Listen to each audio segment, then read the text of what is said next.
What's up, everyone? My name is Jonathan. I'm the host of the Venue RX podcast, and today we interview OFD Consulting owner Meghan Ely. You're listening to the Venue RX podcast, where we provide your weekly prescription of tips, tools, tactics, and inspiration to start or grow your wedding and events business. And now, without further ado, our host, Jonathan Aymin.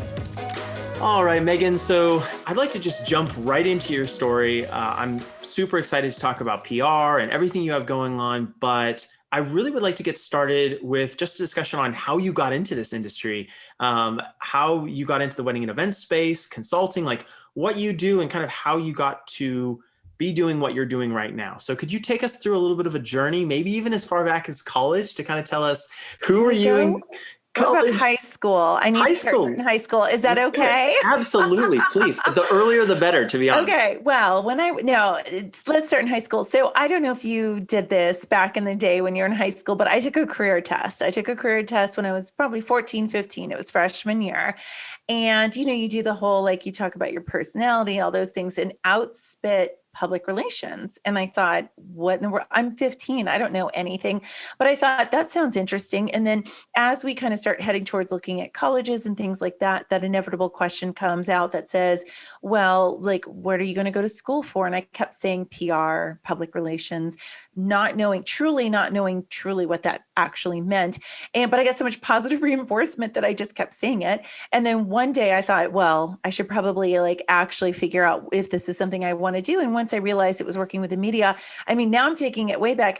I can go as far back as elementary school, where I would create my own magazine. So I've always had a fascination with the media. So I love the idea of that, went to school for it, really enjoyed it. Like a lot of people, I had a lot of different interests, but I very much enjoyed PR. I definitely went on the fast track for going at school. I went to James Madison University, go Dukes, and just loved it. And in the meantime, here I am driving to the grocery store one night. And I thought to myself, it was the most arbitrary moment. I wish I had a better backstory, but I'm in the middle of PR, but I'm driving to the grocery store. And I think to myself, I'm a relatively happy person. And the wedding industry seems like a happy place to be. I don't know how I connected that, but I did. I was going grocery shopping. I'll never forget it because it was a big moment for me, apparently, and tucked away in a silly little moment.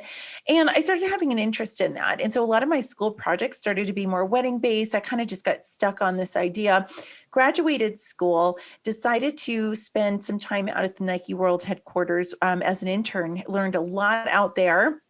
Wished I was a size 9 shoe because that actually, I would have gotten a lot of free shoes while I was out there. So I'll pre-answer your question about whether I had a lot of shoes. And I decided to do a year of AmeriCorps. So I worked in the inner city schools. I had a big heart for education and just kind of wanted to test the waters with that. And I did that. But in the meantime, AmeriCorps doesn't pay almost anything. And so you need to have another job. And I started applying to some really part-time jobs at local, anything related to weddings. So I took a job part-time at a nonprofit that is a venue as well. So my life really in the industry was very venue-based for a fair amount of time. So I worked there, it went full-time, I moved on. I will fast forward ahead, but I ended up at a 5-star property for a period of time. And I got to tell you, as much as I loved doing events, corporate, social, what have you, as much as I enjoyed all of that, I really found at the end of the day, I could do a huge 6-figure event, right? And it would feel amazing. And I love doing it, yada, yada. Clients are happy, but we could get a 1-inch mention in a local magazine. And that filled my cup 800 times more. So I knew eventually I was going to make my way back to PR. So I won't bore you too much with that, but let's just say I took a detour, accepted a job of director of catering, did not work out in the most polite way to tell it as possible, and decided to start my company in the middle of the 2009 recession. And here I am. Wow. I love that. And I love that you mentioned that you started in the 2009 period of time, because Yes. I really think that we've seen a huge influx from 2008, 2009, 2010, kind of as the economy is rebuilding. We've seen a big influx in the wedding and event space of vendors who are coming in, people who are kind of deciding to quit their corporate positions and go and exercise their creativity. And while that is absolutely amazing and incredible, there's not the job security and some of those things. So we've been on this upward economic trajectory, certainly over the last 10 years. Now we're in this place where, even though wedding and events businesses are somewhat recession proof, with the pandemic, they're not pandemic proof. They're not No. pandemic proof. And I agree with you. And I'm glad you brought that up because we did see, I mean, I feel that the wedding blogs started to get very popular in 2009 because there were a lot of people who either left their job or frankly, they didn't have a choice in the matter. There were a lot of layoffs in 2009. And you're right. I think it's been interesting to see the strategies put forth during the pandemic from those who went through, whether it was 9/11, right? Because that was another time that impacted the industry in more ways than one. And then in 2009, a lot of those people had at least some semblance of that crisis. So they knew at least some of the things they could be doing. But this is, I mean, not to sound cliche, but it absolutely is unprecedented. Mm-hmm. Well, and that's something that I do want to ask you about. So what is your opinion on the changes that we're going to see in the industry? And I know that's a loaded, huge question. Huge question. So take it. Yeah. Yeah. How Take do you it. mean? Well, take it whichever way. But I will put some context on it by saying, in the recession, the economic crisis, certainly a financial crisis and real estate crisis that we had in 2008, 9, and then really kind of started to come back up at the bottom in 2010, you had people who were maybe laid off or exited from companies, finance, Wall Street type companies, real estate firms, certainly brokerage funds, hedge funds, different things like that. Now moving into more of a creative space because they might have felt like there was some shelter from some economic fallout, some potential economic fallout. We're not in that same scenario here. We're in a completely different scenario because the wedding and events industry kind of stands for everything that pandemics don't stand for. Exactly. It's our bitter arch enemy. So where we see, that's a great question. It is a loaded question, but what we're going to see, first of all, I think we all need to recognize, of course, I'm here in North America, in the US, every state is handling it differently, right? So I have clients from all over, people in Texas, very different world than, well, it's actually similar to like Georgia and Florida versus California that's been shut down since March. So everyone's going through this very differently. But the hope is this. Here's my optimistic outlook. Like the hope is that, when there is that resurgence down the road, we've all been locked at home, really not going a lot of places. I love the theory that will become the roaring 20s where people are going to be out and wanting to be together and see their people again. So, with 2009, we saw a really heavy DIY budget element for years. I mean, there's still the DIYers, but for years, it took a while for that, budget to go back up. The hope is now not everyone is, of course, pandemic proof in their own job. So I do recognize that, but I don't think we're going to see such a heavy line of the DIY and how to save. I think people are going to want to have the parties again. Will they be smaller? Yes. For the foreseeable future, it doesn't matter. It's just like with 9/11, even if you put a lot of things into place, there were fewer people traveling for some time. And I think we're going to see people, even with the vaccine, not come to these events and not travel. And it's going to be significant length time. So we're going to see smaller events for the foreseeable future, even if it's 100 versus you're used to doing like 200 and up from there. I'd love to think by mid-year, we're going to see a resurgence in that kind of roaring 20s where people are out and about and getting together again. That's very optimistic of me. But let's swing the pendulum the other way for a second. Like let's get dark and twisty about this, basically, because there are people who are not going to be able to hold on. What we're going to see is, I think with the economy, we are going to see people joining the market, whether they wanted to or they were kind of pushed into it because, it's great to think, oh yeah, they left, they want to be creative, but some people just are going to leave their job. But I think on the flip side, we're going to see people who leave the industry because they have to, because they can't go through this another 4 to 6 months. I was helping one of the live event groups who've been lobbying. I just donated a little bit of time and did some press strategies behind the scenes. And the statistics are sobering. I mean, there are places where you've got 3/4 of people saying, if we don't get help in the next 4 months, we won't be in business. So we're going to see a steady decline in the number of people in this industry. People are going to be leaving it. I swear, anecdotally speaking, a lot of people becoming realtors these days. I'm seeing a lot of people move over to kind of that new milestone of buying a house, which makes perfect sense. So we're going to see a lot of people, for better or for worse, unfortunately, leaving the industry. And those who are kind of left behind, they're going to see a resurgence of competitors who come into the market who are competing on price. Absolutely. So that's kind of how I see it going. Okay. And that's a wonderful, wonderful segue into what you do. And then not only that, but really what you think that vendors should be focusing on right now. And of course, here at the Venue RX, we are talking quite a bit about venues, but we are talking about wedding vendors in general. And so, whether you are a florist or a caterer or a DJ, or a venue, of course, the big question for today that I'd love to get your perspective on is, what should these vendors be doing right now? I mean, we've obviously had the postponements, we've had the cancellations. Some of those may still continue, but I think many people have kind of understood now, maybe some people postponed in March, April, here in California, where I'm talking from. Are you in California as well? I'm actually Virginia based, but I practically live in Pacific time based on clientele and my connections with WIPA. So I feel like I'm in California, but I'm here in Virginia. Very cool. My sister's actually in Virginia as well. Two of my sisters. Really? Yep. I'm in Richmond. So very cool. They're in Virginia Beach. So they're, or it's a coastal town, right, where the Navy is. Yeah. It's a hop, skip, and a jump from here. There's Norfolk and Hampton Roads and all that stuff. So yeah. Maybe it's Norfolk. I should know. They just moved, so we're still on. Hopefully they're not listening. I know, right? They'll be offended. But in any case, so what should these folks be doing? As we look at the postponements and cancellations, sure, that's, administrative work, obviously, looking at contracts and things like that. I don't want to focus as much about that as much as how can they consistently grow their businesses, or even just continue their businesses and not go out of business. Like you said, anecdotally, you're seeing some of the exit from the industry.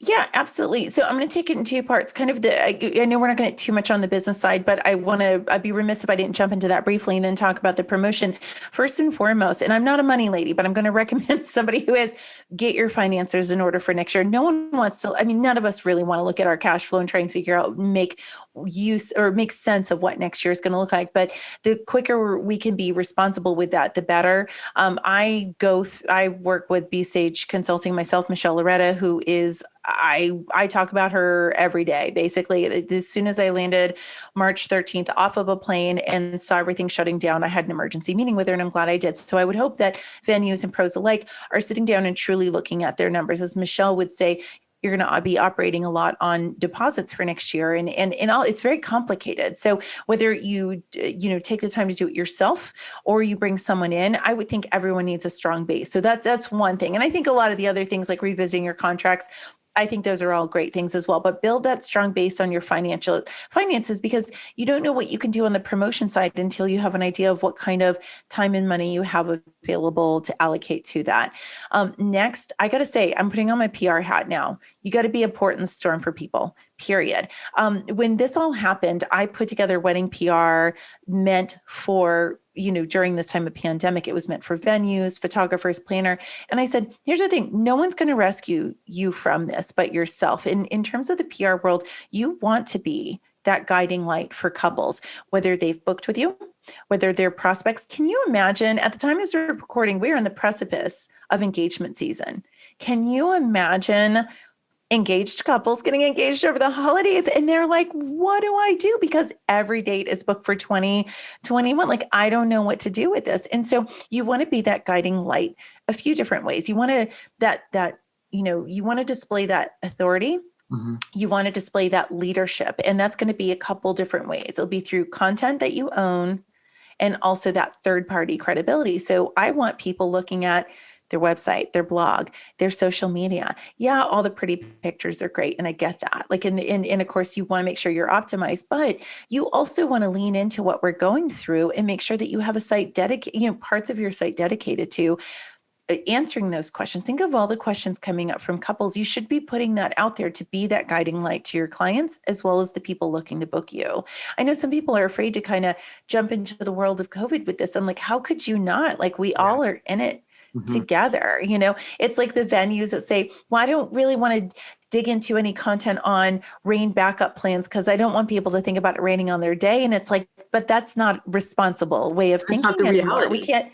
La, Yeah. la, la, la, la. We can't do that. Well, the reality is we're here. Nobody wants to book a wedding that's only 25 people versus 150 if your capacity is 150. Mhm. But if people are doing that, you want to be the guiding light. So you go ahead and you focus on what's your content plan to really lean into this storm? What can you do let's use venues, of course, as an example here. How do you fill a space for 25 for a micro wedding? When you plan to have it, how do you let people down on a guest list when they can't make it? How do you communicate all the changes? Like there's so many things that venue owners, as well as other wedding pros can do. Now, on the other side of it, you also want to be that guiding light, but have that third party credibility of being quoted, which is where I kind of come in, right? Or my advice at least comes in, is you want to be seeking those press opportunities locally or maybe nationally with things like brides.com, Martha Stewart Weddings. So when they ask, what's the future of weddings? You want to be the one quoted on that. You want to be the one who jumps in and says, well, these are precautions people are taking. This is the way we see it. There's a sense of authority. People are looking for leaders right now. And it's up to all of us individually to step into those shoes. I love that you mentioned that. I really think that you have a point there with those people, especially those people that are deciding to kind of hold out and sweat it out during the season. There's going to be a smaller pool of those folks there. And so those people specifically need to understand their role as leaders, like you said, in the industry.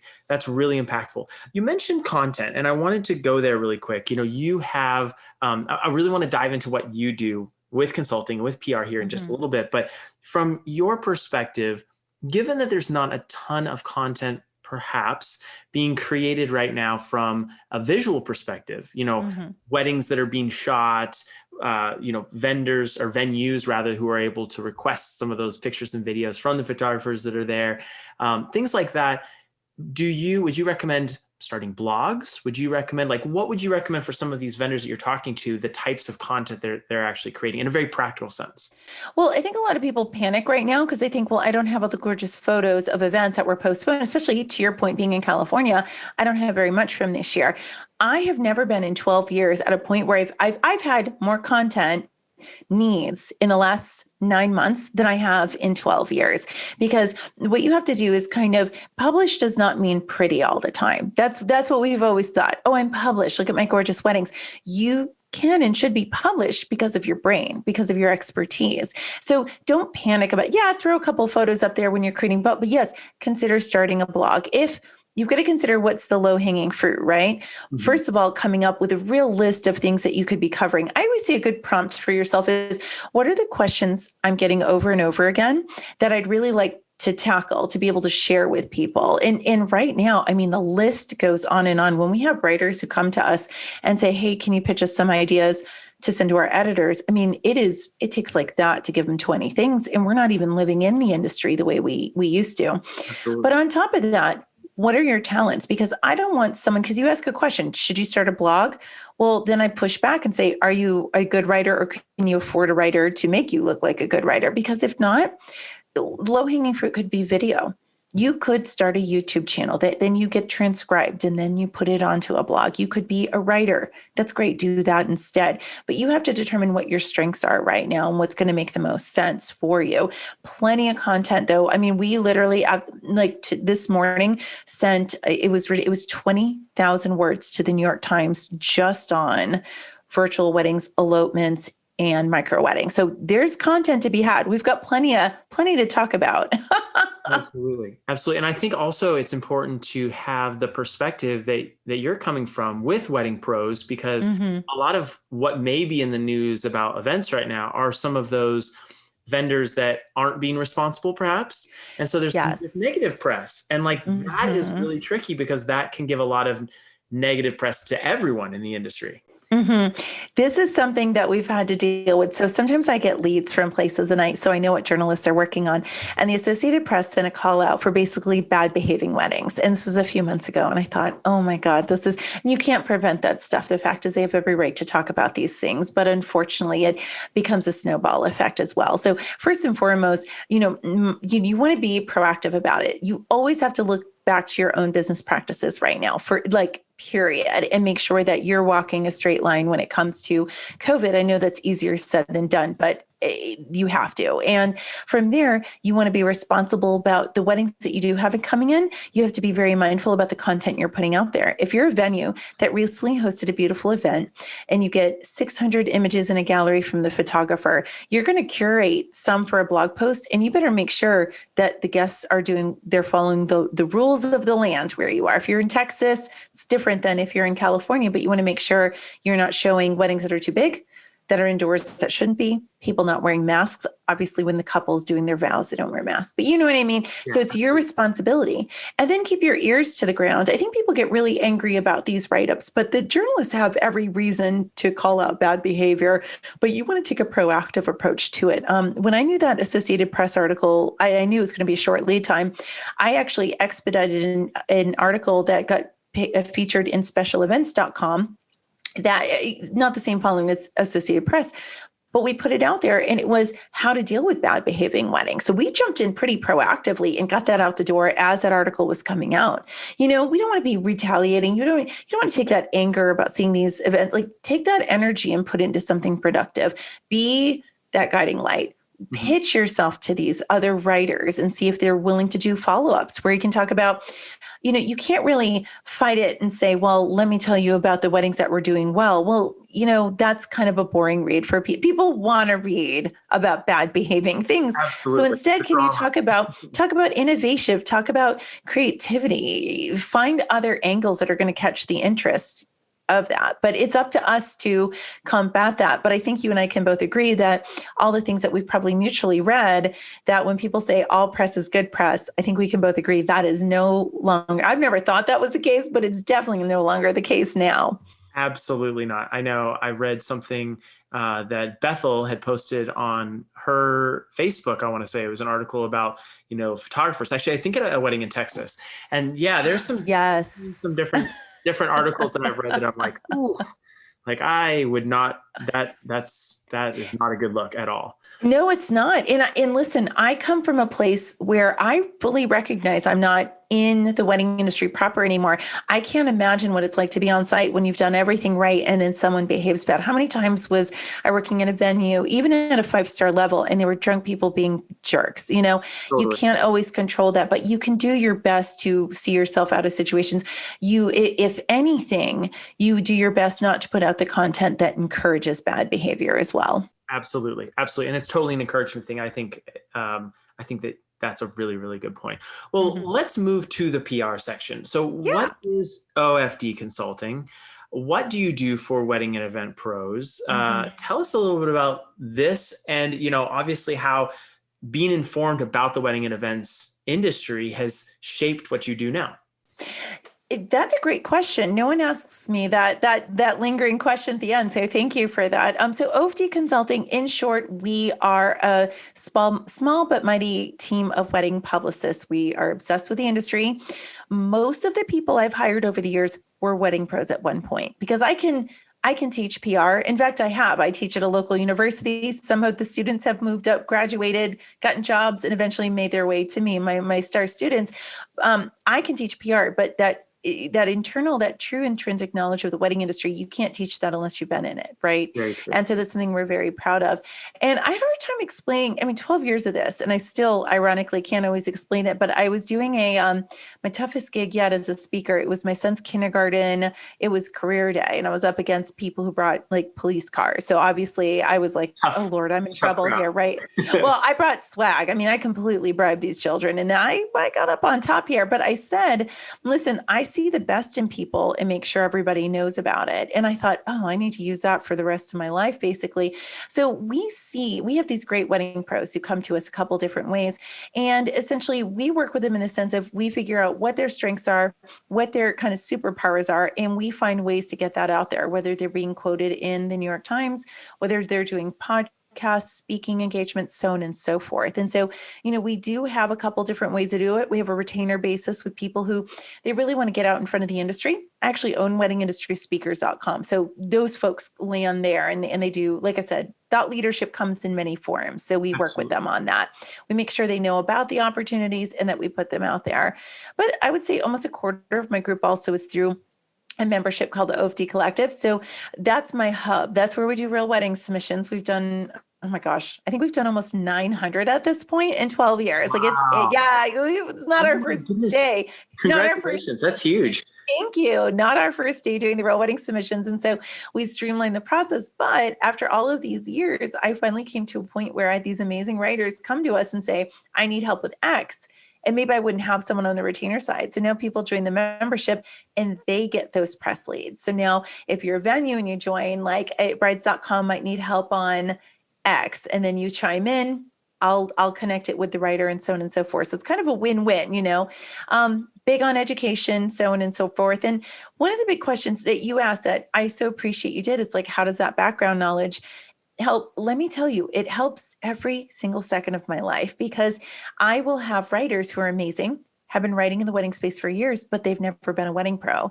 So they might come to me with a topic, but then I'm the one who comes up with the interview questions, which is unorthodox, but it happens sometimes.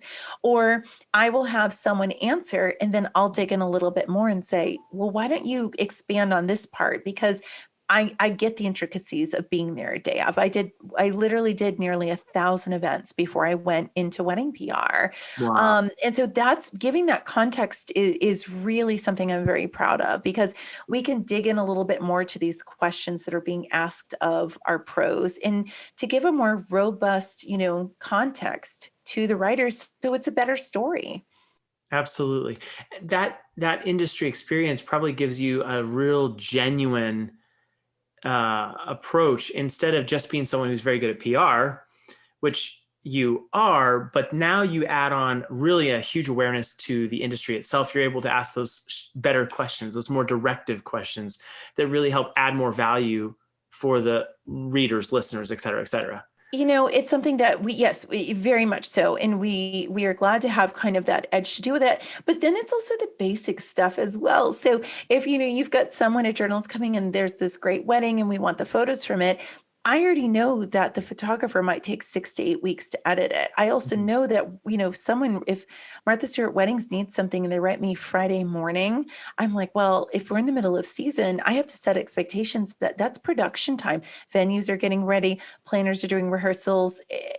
So I have definitely that knowledge of busier times. People sometimes take Mondays off. A lot of the venues I worked at were closed on Monday. So having that kind of knowledge also helps me, bridge the gap a little bit more between editorial and the wonderful experts that we work with. Megan, that's huge, because that is, I guess, one of the number one things that I found when working with venues myself. And we have a staffing company, that we've worked with in the industry, and recently started working with venues just on the operations side.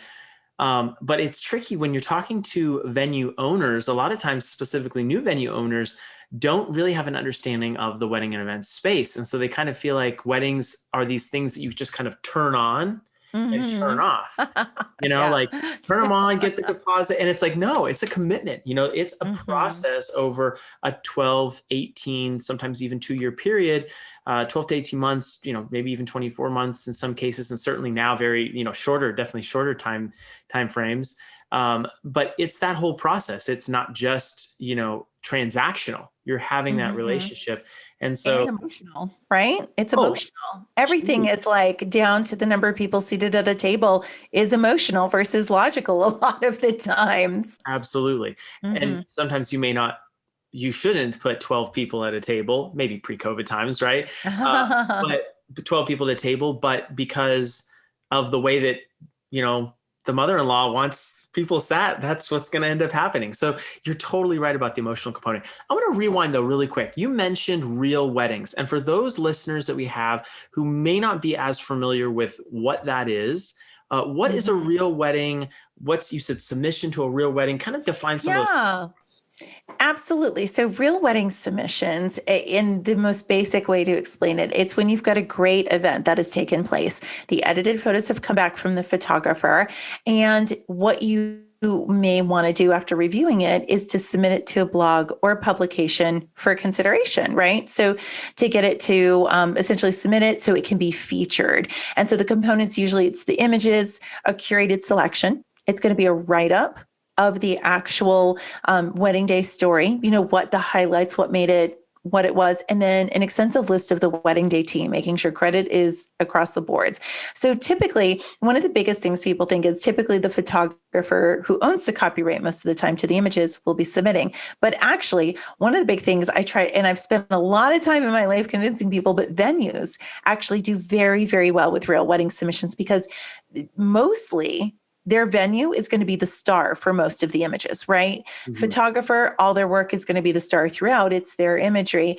But depending on, of course, where the ceremony was, but at least the reception with all those gorgeous details, like they stand to be in at least 60%, maybe 70% minimally, conservatively, of the images. So it's when you take a great wedding, you submit it to blogs and publications, typically one at a time, and you're looking, and it's this great feature. Usually the makeup is top images from the editor. Maybe it's like 30 or so images and a write-up. And then of course, everyone gets credited. So that's kind of like a very basic elementary explanation to get everyone on the same page about that. Absolutely. And so then where does that go? That goes to a publication like Brides Magazine or Martha Stewart. Well, may I correct you? Brides Magazine Please. is no longer brides.com is still around, but there was an exchange of ownership. So now print is gone there. But yes, it could go to a brides.com. It could be a Martha Stewart weddings.com. Because right now at the time of this recording, I do not know of a print coming up. They've really cut back on that. But typically it's going to be these wedding blogs or potentially print. There are a handful of really great ones out there still. And so it would be an typically exclusive feature that showcases the highlights of the day, discusses the highlights of the day, and then also credits the wedding day team. Very cool. Very cool. So I want to ask about that because for those wedding pros out there, and like you mentioned, the wedding pros that you are encouraging, the venues specifically that you're encouraging to get involved and get really excited about this, in addition to working with a team like yours to help get them featured, find the right publications that they need to be featured in, how can they best utilize a feature? How can they take that, because it's an incredible opportunity, right, and run with it? So we've assumed they've gone ahead and gotten the feature, right? And oftentimes whether they're submitting, sometimes the photographer does and hopefully lets them know. Quick side, like a little side tip, a little hot tip, make sure if you're a venue, go to Talk Walker alerts, which is free, Talk Walker, like walking alerts, and put in your name. So it's like a Google alert, but much better. So you can see if a photographer submits you get featured, and then you get up there. So what I would do is this, a few different things. One is to know that press only lives as long as you allow it to. So if you're privy to the fact that you've been featured, you want to make sure the whole team knows about it, right? So that it spreads the word as well as the couple. From there, you want to have a plan. First and foremost, spread the word on social media. Make sure people know about it, link to it. If it's print, of course, you might have a PDF that it's dependent on, but most places are online at this point. From there, once you have, I would say minimally 3 strong press pickups, and that could be quoted, that could be on a podcast, what have you, have a dedicated press page on your site. Discerning couples want to see that social proof that you are a noted expert, that it's one thing, as someone once said, I've got to find the person I can credit this to, but PR is when somebody else says you're great. That's what it is. And so you want to show that. Yeah, I've stole that from somebody. I need to credit that accordingly, but it's in comparison to advertising. But make sure that you put that out there so that people can see it. About a third of couples, according to Splendid Insights, which is a great site, they do studies, about a third of them say press has some, that does matter when I'm looking at, press does matter when I'm looking at particular wedding pros and trying to determine. So get it out there. If you can, do a blog post about it. Include the photos if the photographer's cool with it. If you're not the photographer, make sure that you put it out there. For the bigger pickups, you want to make sure on your website you have a spot that says as seen in. Like if you go to OFD Consulting, we have a dedicated press page, but on our main page, I have a really great group of logos of some of our top pickups. And I'd want other people to do that as well.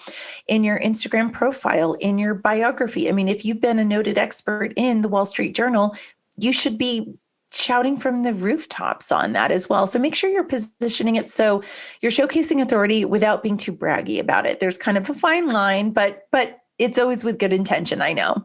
Totally. So, and I actually want to ask you about that because when I think of PR, public relations, I definitely think there probably is a way to be very braggy, but then at the same point, you do want to make sure that you're promoting yourself enough. And there is that fine line. What do you see as some things that any of these wedding pros that we're talking about can do to stay on the correct side of that fine line? Yeah, absolutely. Well, you want to take a look at your content as a whole that you're pushing out from a social media standpoint, from a blog standpoint, any of that.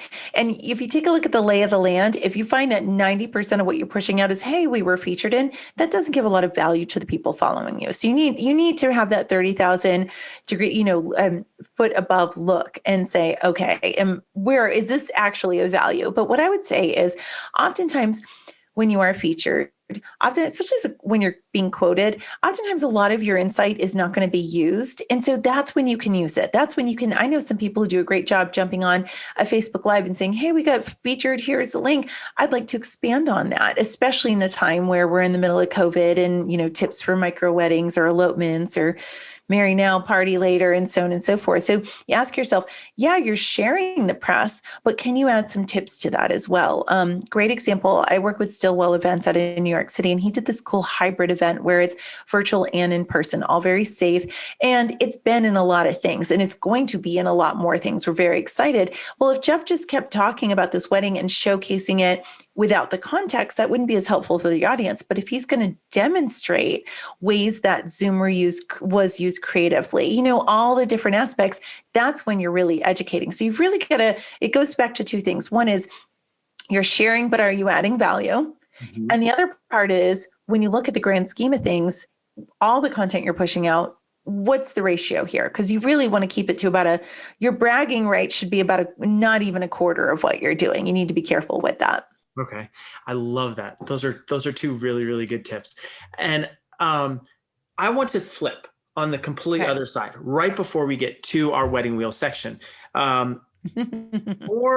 For those of us wedding vendors out there who maybe are struggling with even putting content out. I think we've been talking to the wedding vendors that are really active. Maybe they have someone dedicated on their social media, or they love it, they understand it, they get it, and they're putting time, effort, and energy into their social media and getting featured. Their mindset is about this.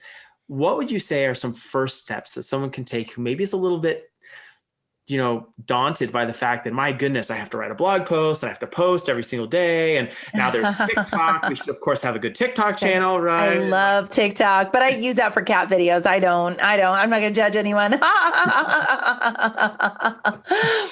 What's kind of a first step, or maybe even a second step that vendors can do to kind of get the ball rolling to get to this place where they are a lot more active online?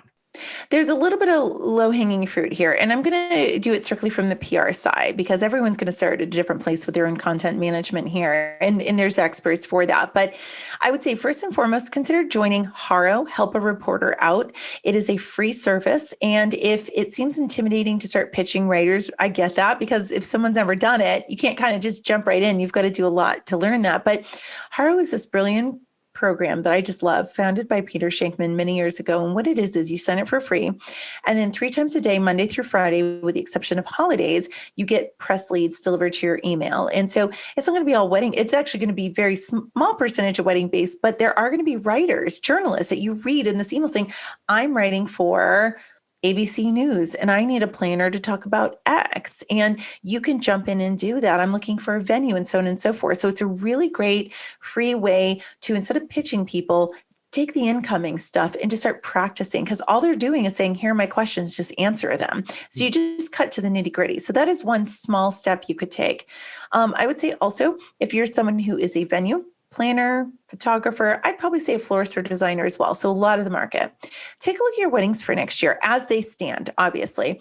Take a look at your weddings for the coming season and ask yourself, what are the ones that really stand out from a detail standpoint, maybe great photo standpoint? If you're a venue and you're particularly involved with the planning, you're going to have a pretty solid idea of what it's going to look like. I mean, no one has a crystal ball, but if you've done enough meetings, you know. From there, maybe you take a look at 2 or 3 of them and put them on your radar to follow up with the photographer, take a look at the images and get a better feel for, is this something that could go out there? In the meantime, I would say dedicate 20 minutes a week. Literally, all I'm asking is 20 minutes a week to pick 3 to 5 of your favorite wedding blogs. They could be local, they could be national. Get to know their content. take 20 minutes a week and just kind of block off that time and say, I've always wanted to be in Style Me Pretty, which is a great wedding blog. Well, that's awesome. But have you taken the time to really get to know what they're looking for? So just some little things to get you a little bit started. If we're looking at a step 2, if I may, if you are entrenched in your local market, which venues obviously are, right? Because they're in one location, consider looking at some of the local media outlets, non-wedding. And take a look at the lifestyle section. Type in the word wedding and see if anything pops up where anyone's talked about entertainment, small parties, weddings. Find that writer and literally just introduce yourself. Hope you're well. My name is this. I'm reaching out because I'd love to introduce myself as an expert for future stories. Give them 3 lines about yourself and just say, I see on occasion you write about the event industry. I just wanted to let you know I'm available. That is it. That is the first thing I did as a publicist 12 years ago. And it sounds very basic, but I just, the latest issue of Richmond Bride magazine locally just came out. I have a 2-page feature literally about me. It was the wildest thing. They asked me, I was very excited.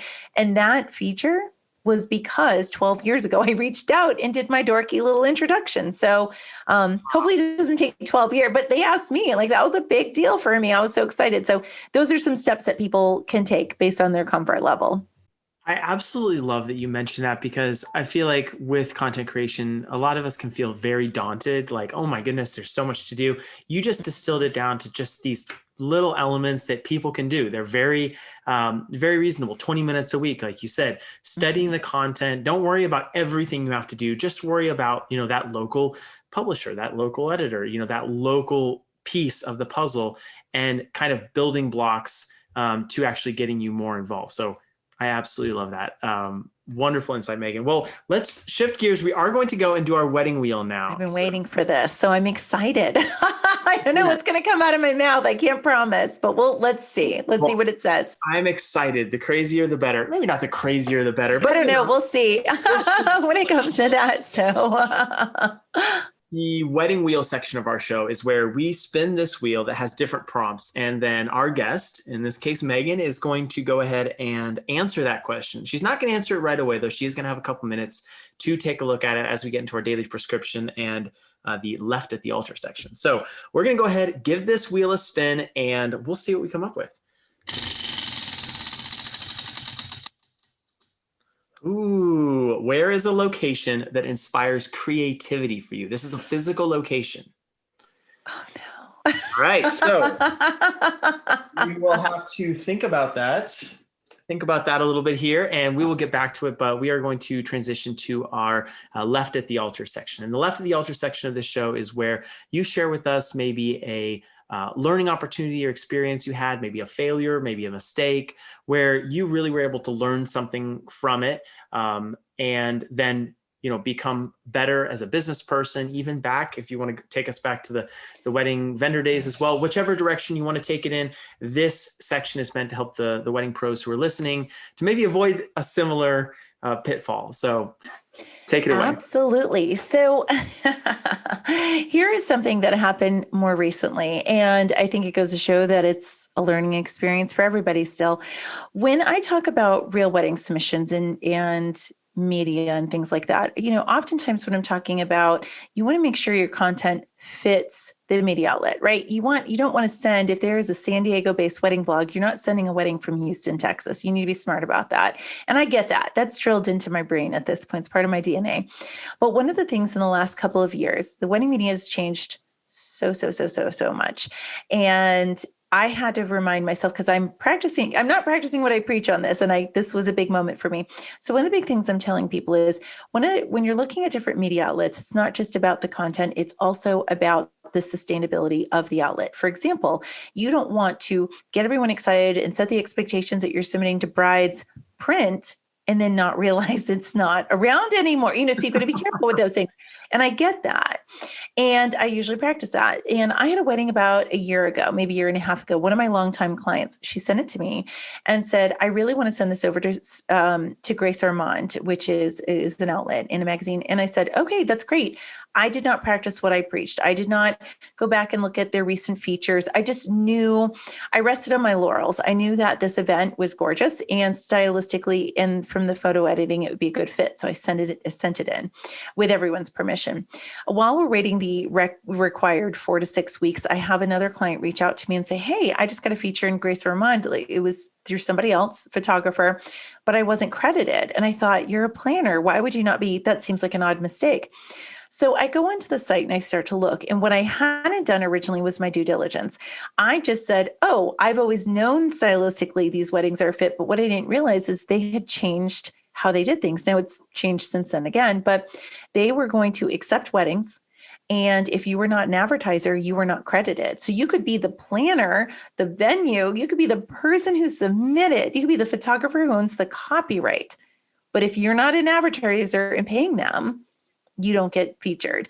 So running through that, I had the discerning eye, 12 years of experience to catch on to that. But now I have this wedding out with them. I hear from them like a week later and they're like, it's been accepted. And I said, that's amazing. Can I ask you a weird question though? I said, let's just say ABC Planner is the person I submitted it to.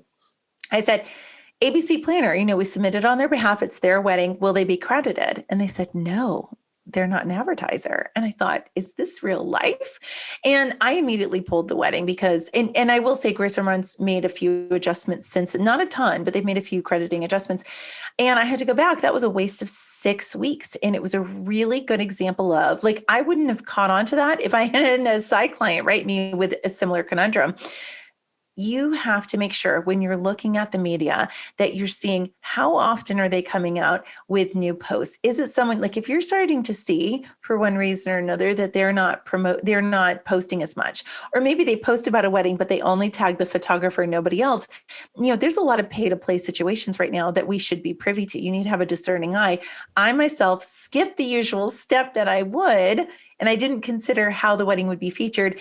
And that was a big lesson for us because that was 6 weeks wasted on a feature. And I felt terrible about that, obviously, but it was a lesson learned. So I had to better learn, practice what I preach, and make sure, guys, when you're out there submitting, pay careful attention because a lot of times people say, oh, I want this to go to Vogue. And I think to myself, have you ever looked at Vogue weddings and taken the time to understand that nearly 100% of the weddings have a celebrity tie? So I learned my lesson the hard way that time. Mm-hmm.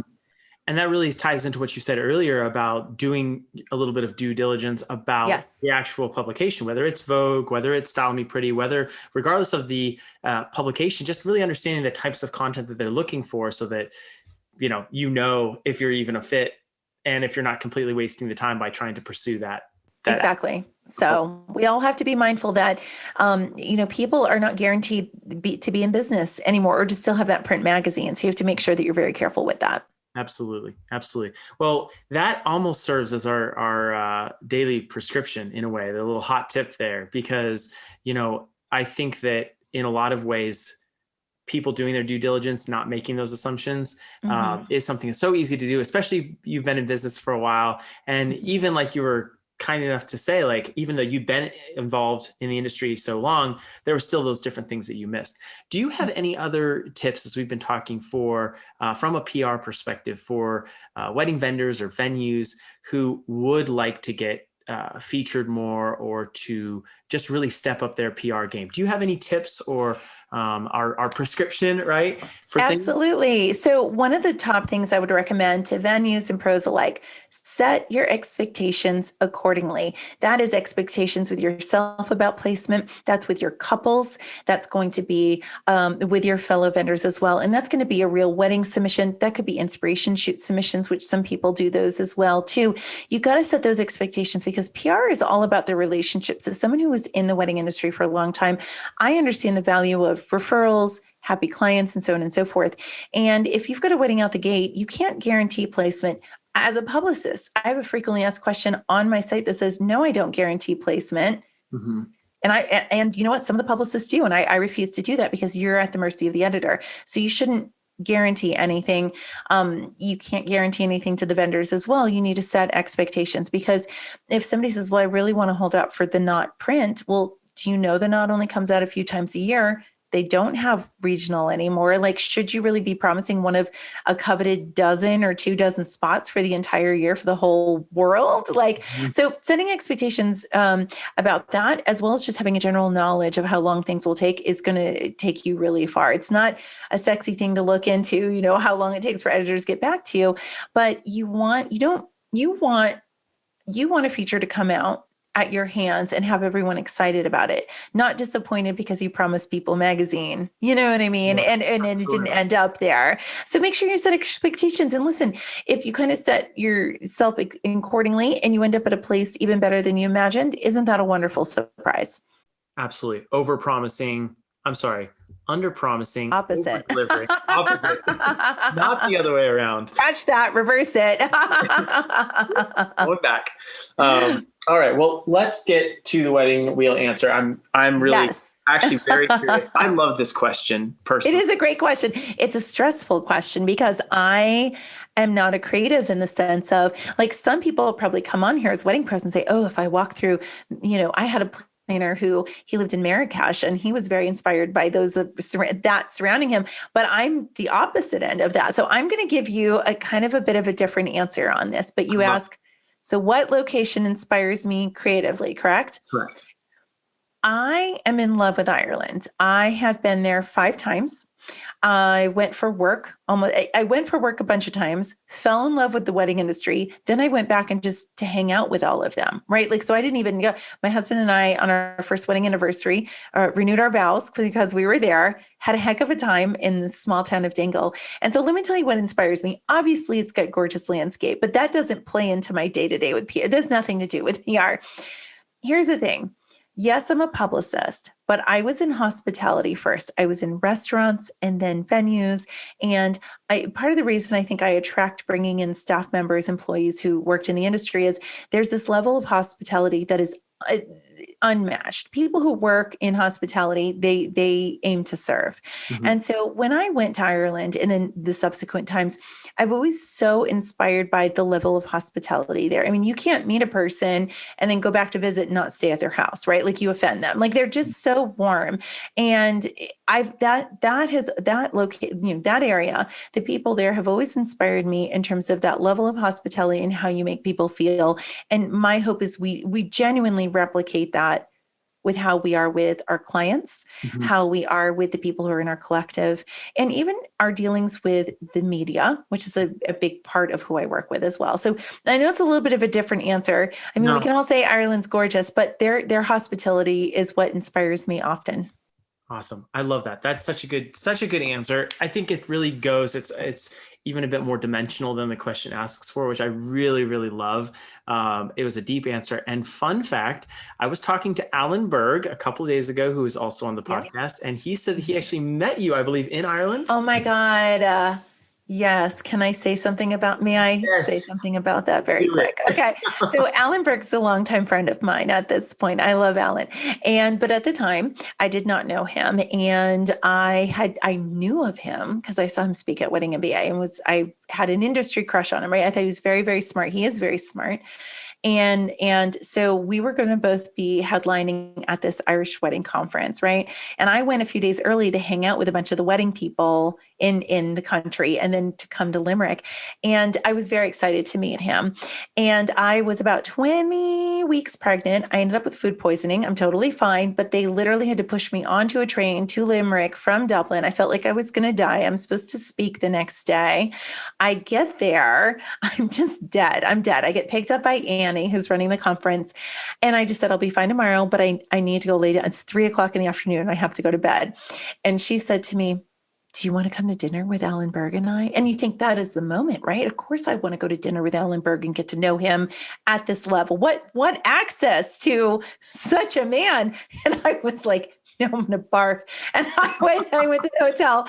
I was sick as a dog, but I woke up the next day. I was fine, not contagious. It was all food poisoning elsewhere. And I had like fruit and ended up on stage. And so when I met him, I was at about 70%. But luckily he hung on, and we got to know each other traveling, doing WeddingWire World together for years. So he's wonderful, but I did not make a great first impression. I refused dinner with it. I was like, nope, I'm going to die. I have to go to the hotel room.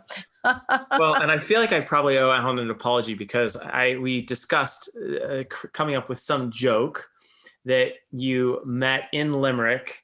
And so there was some sort of joke, and I was going to come up actually with some sort of some sort of poetic way to do that. And it just didn't happen. It completely didn't happen. So that's okay. He's great though. And I just talked about him a couple of days ago because I was asked what's a memorable moment in your career? And I said, WeddingWire World DC. Alan was introducing me. It's very regimental, with a script back in the day with WeddingWire. And right before he went on stage, even though he had the words to introduce me, he goes, how do you want to be introduced? And I said, just call me a Grey's Anatomy historian. And he did in front of hundreds of people, got a great laugh. It's highly accurate. That's cool. And we've been buddies ever since. Now I'm a big fan. So I can't wait to hear his episode, actually. I love it. I love it. Well, Meghan, thank you so much for coming on this show. My pleasure. It's been such a pleasure. You've been referred on here by Alan, of course, also by Bethel. And it's a real pleasure to talk with you. I wanted to know, though, tell everyone where they can find you, because you've provided so much valuable information. I know that there's so much more on your website and wedding speakers. Just kind of give us a bit of where. Absolutely. Well, first and foremost, don't find me on TikTok. I've already been very clear that I'm busy watching cat videos over there. So I don't do anything of value over there. He goes and searches you on TikTok. I did. I've done some dumb stuff over there, but you can find me at ofdconsulting.com, right? So that's the main hub. OFD Consulting is my name on Instagram, where it's a little more businessy, as a little bit of fun, but more businessy. And then from there, my membership, ofdcollective.com. And then for those who want to, I'm a speaker and I'm out on the road. I often see Alan out on the road. I also represent speakers at weddingindustryspeakers.com. So next year, I will say, if I can add one more shout out here, I'm incoming 2021 president for WIPA. So you can also, you can find me over at WIPA, so WIPA.org. So that's a place I'll be hanging my hat pretty considerably next year. Very cool. Well, congratulations on that. Thank you. Thank you. I'm excited. Really awesome. All right. Well, everyone, thank you so much for joining us today. This has been an awesome episode. I cannot wait to release it. And we'll see everyone in the next episode.